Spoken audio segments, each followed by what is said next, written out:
Talagang parehas masakit yan. Kung talagang sira yung gitna, balance yan. Ito lang dito sa blade. Okay. Pero madali lang ito, mami. Pero yan, pag lumala, susunod yan, mamamagid na yung buong pakilikilin yung paganyan. Yun ang magiging worst case scenario niyan.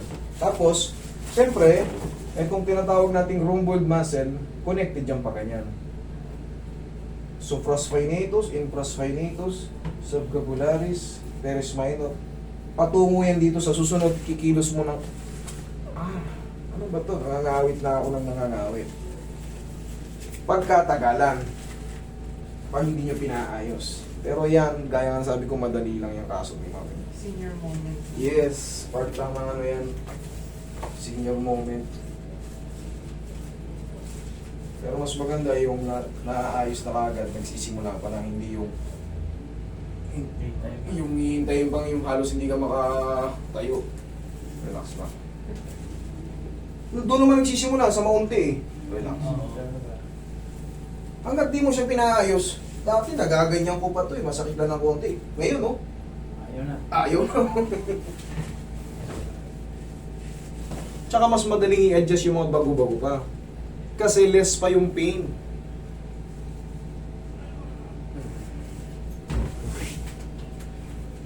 Tayo ka, mami. Itaw mo muna yung ano mo, kapangyarihan mo. Yan, okay, yan ano to. Shoot mo. Yan. Ilan taon na ba si Mother Earth? Para sila mag-7. 70? Sige, higang patagilid, Mother Earth. Tagilid. Tagilid, higang patagilid. Kaya naman natin i-handle yan kahit gaano kayo katanda. Side tagilid. Tagilid, mami. Kami Tagilid. side. Oo, ano kayo? Tagilid. Paano ba tagilid? Pusong po Puso kayo ulit. Pagka naman. Silhouette. Nalilito na si mami sa tagilid eh. Yan. Okay lang yan. Pag first time eh.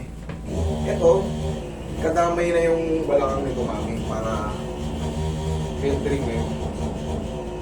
Kahit upper back pain lang yung ano nyo, problema nyo. Madadami. Problema mo rin yan?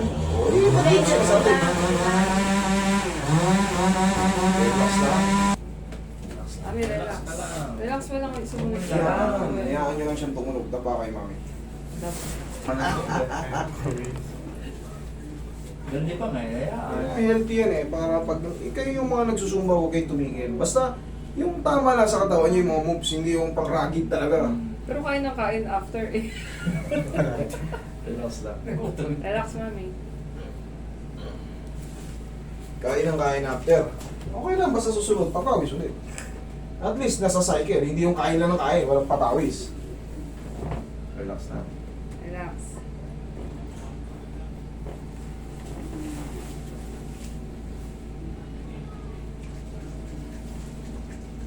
Diyan ka lang po. Yan, haplos na lang ang pagmamahal. Sarili nyo, abutin nyo naman ng pau yan.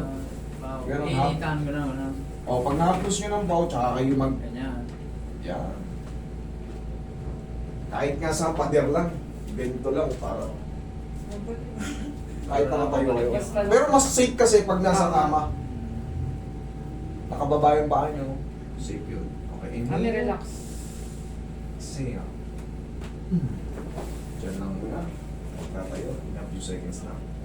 Tapos mamassage ulit natin yung pagbubo nyo. Double check. Ayos na? Thank you so much. Yan. Alay na yan. Pati balakang. Nalay na rin natin. Sige. Okay?